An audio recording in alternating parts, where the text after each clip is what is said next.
আলহামদুলিল্লাহি রাব্বিল আলামিন ওয়াসসালাতু ওয়াসসালামু আলা সাইয়্যিদিল আমবিয়াই ওয়াল মুরসালিন ওয়া আলা আলিহি ওয়া আসহাবিহি আজমাইন আম্মা বা'দ। সম্মানিত শ্রোতাবিন্দু, আপনাদের সকলকে জানাই আসসালামু আলাইকুম ওয়া রাহমাতুল্লাহি ওয়া বারাকাতুহু। আমরা গত পর্বে বিস্তারিত আলোচনা করে প্রমাণ করেছি যে শবে বরাত ভিত্তিহীন জিনিস নয়, শবে বরাত প্রমাণিত। আজকের এই পর্বে আমরা জানবো যে শবে বরাত উপলক্ষে আমাদের করণীয় কি এবং বর্জনীয় কি। তো শবে বরাত উপলক্ষে আমাদের করণীয় তিনটে কাজ। সর্বপ্রথম হচ্ছে এই রাতে যতটা সম্ভব বেশির থেকে বেশি ইবাদত করা, কিন্তু এই ইবাদত করতে হবে নিজের বাড়িতে এবং একাকী, মসজিদে সমবেতভাবে নয়। কেননা আমাদের প্রায় সমস্ত ফিকহের কিতাবের মধ্যে এই বিষয়টা লেখা আছে যে এই ফজিলতপূর্ণ রাতে বা কোনো মুবারক রাতে মসজিদে সমবেত হয়ে ইবাদত করা মাকরুহ তাহরিমি। অতএব যদি আমরা এই রাতের ফজিলত অর্জন করতে চাই তাহলে আমাদেরকে অবশ্যই একাকী নিজের বাড়িতে ইবাদতে মশগুল হতে হবে, মসজিদে সমবেতভাবে নয়। এখন আমরা ইবাদত কি করব? তো ইবাদতের মধ্যে সর্বোত্তম হচ্ছে নামাজ পড়া। যদি নামাজ পড়তে পড়তে ক্লান্ত হয়ে যায়, কোরআন তেলাওয়াত করতে পারি, তসবিহ পড়তে পারি। এবং আরো একটা বিষয় সব থেকে যেটা জরুরি সেটা হচ্ছে দুয়ায় মশগুল হওয়া। যেহেতু এই রাতে দুয়া কবুল হওয়ার ব্যাপারে হাদিস বর্ণিত রয়েছে, তাই এই রাতে আমরা বেশির থেকে বেশি দুয়া করব। কিন্তু এই রাতের যে নামাজের কথা বললাম, এই নামাজের জন্য না কোনো রাকাতের সংখ্যা নির্দিষ্ট আছে, না আলাদা কোনো পদ্ধতি আছে। যে পদ্ধতিতে আমরা ফজরের 2 রাকাত ফরজ নামাজ পড়ে থাকি, ওই পদ্ধতিতে আমরা 2 রাকাত করে যত পারবো নফল নামাজ পড়ব এবং সুষ্ঠুভাবে যতটুকু সম্ভব আমাদের দ্বারাই হবে আমরা ইবাদতের মধ্যে মশগুল থাকব।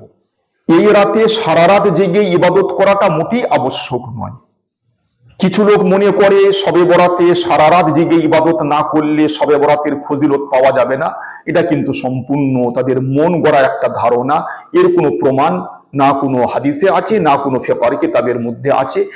যতটুকু সম্ভব হবে খুব শান্তির সাথে, খুব মনোযোগের সাথে ততটুকু আমরা ইবাদতের মধ্যে মশগুল থাকব। বাজার চলিত 12 চাঁদের ফজিলত নামে যে সমস্ত কিতাব পাওয়া যায় তাতে এই রাতের বিভিন্ন পদ্ধতির নামাজ এবং রাকাতের নির্দিষ্ট পরিমাণের কথা লেখা আছে। ওগুলো সবই ভিত্তিহীন কথা। ওই ধরনের কোনো প্রমাণ কোরআন হাদিসের মধ্যে বা নির্ভরযোগ্য কোনো ফিকহের কিতাবের মধ্যে পাওয়া যায় না।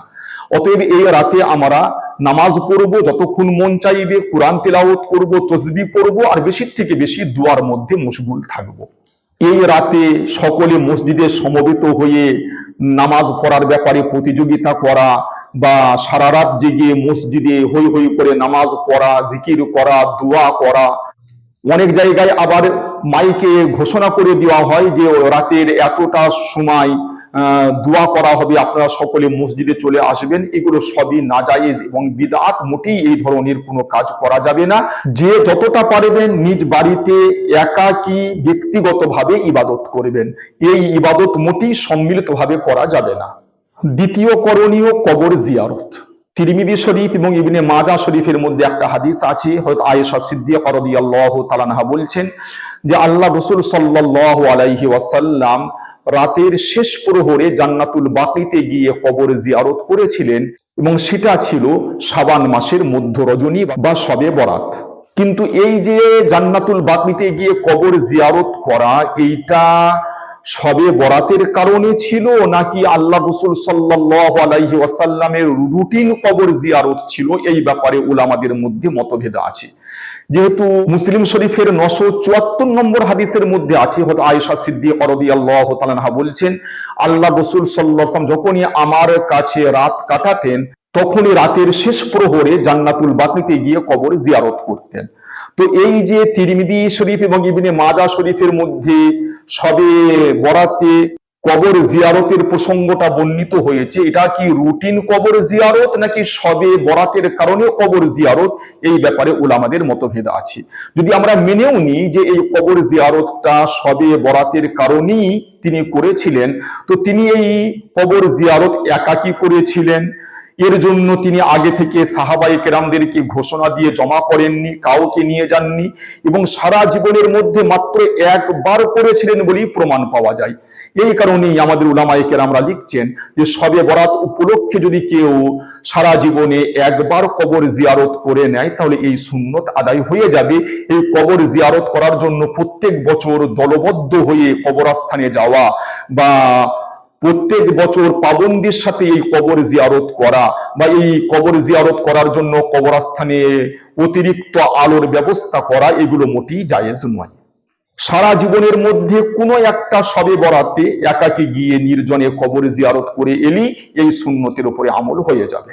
তৃতীয় বিষয়, হযরত আলী রাদিয়াল্লাহু তাআলা থেকে ইবনে মাজাহ শরীফের মধ্যে একটা হাদিস বর্ণিত হয়েছে, যাতে এই শবে বরাতের দিন শাবান মাসের 15 তারিখে রোজা রাখার কথা আছে। ওই হাদিসের কারণে আমাদের উলামায়ে কেরামরা বলেন যে শবে বরাতের দিন অর্থাৎ 15 তারিখে একটা রোজা রাখা মুস্তাহাব। তবে সব থেকে উত্তম হচ্ছে 13, 14 এবং 15 এই 3টে দিন রোজা রাখা। কারণ এই 3টে দিন আইয়ামে বীজ, আর আইয়ামে বীজে রোজা রাখা সুন্নত বিশুদ্ধ হাদিস দ্বারা প্রমাণিত। এই কারণে সব থেকে উত্তম হচ্ছে 13, 14 এবং 15 তারিখে রোজা রাখা আইয়ামে বীজের কারণে। তবে যদি কেউ শবে বরাত উপলক্ষে শুধুমাত্র 15 তারিখে রোজা রাখতে চায়, এটাও মুস্তাহাব পর্যায়ে চলবে বলে উলামায়ে কেরামরা মন্তব্য করেছেন। তো এই 3টে কাজ হাদিসের দ্বারা প্রমাণিত। এছাড়া শবে বরাতকে উপলক্ষ করে এছাড়া যা কিছু করা হয় সবই বিদআত এবং নাজায়েজ।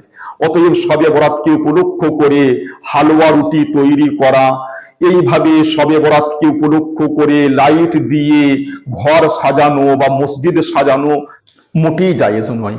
অনেকে মনে করে যে শবে বরাতে মৃত ব্যক্তিদের রূহ বাড়িতে এসে থাকে, এটাও সম্পূর্ণ ভ্রান্ত ধারণা, এর কোনো ভিত্তি শরীয়তের মধ্যে নেই। শবে বরাতকে উপলক্ষ করে বাজি পুরানো, পটকা ও বোমা ফাটানো, বাতি জ্বালানো, এই সবই ভীষণ গুনার কাজ।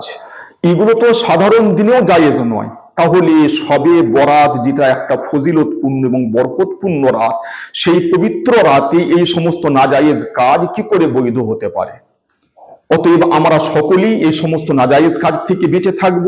আর বিশেষভাবে এই শবে বরাতে পটকা এবং বোমা ফাটানোর জন্য বা বাতি জ্বালানোর জন্য আমরা আমাদের যারা অধীনস্থ ছেলেপুলে রয়েছে তাদেরকে নিষেধ করব এবং তাদেরকে এই সমস্ত নাজায়েজ কাজ করার প্রতি মোটেই উৎসাহিত করব না, বরঞ্চ কঠোর হাতে আমরা তাদেরকে এই সমস্ত কাজ থেকে বিরত রাখার চেষ্টা করব। আর একটা বিষয় আমাদের জেনে রাখা দরকার যে শবে বরাতে ইবাদত করা হচ্ছে মুস্তাহাব, আর 5 ওয়াক্ত নামাজ পাবন্দির সাথে পড়া হচ্ছে ফরজ। অতএব আমি আমার ওই সমস্ত মুসলমান ভাইদেরকে বলবো যারা খুবই আগ্রহের সাথে এই শবে বরাতে ইবাদত করে থাকে, যে আপনারা শুধু শবে বরাতে ইবাদত করাটাকে মোটেই যথেষ্ট বলে মনে করবেন না, বরঞ্চ এর থেকে আরো অনেক বেশি জরুরি হচ্ছে 5 ওয়াক্ত নামাজ পাবন্দির সাথে পড়া। আল্লাহ তাআলা আমাদের সকলকে এই শবে বরাতে সঠিক পদ্ধতিতে ইবাদত করার এবং সমস্ত রকম বিদআত এবং হারাম কাজ থেকে বেঁচে থাকার তৌফিক দান করুন। ওয়া আখিরু দাওয়ানা আনিল হামদুলিল্লাহি রাব্বিল আলামিন।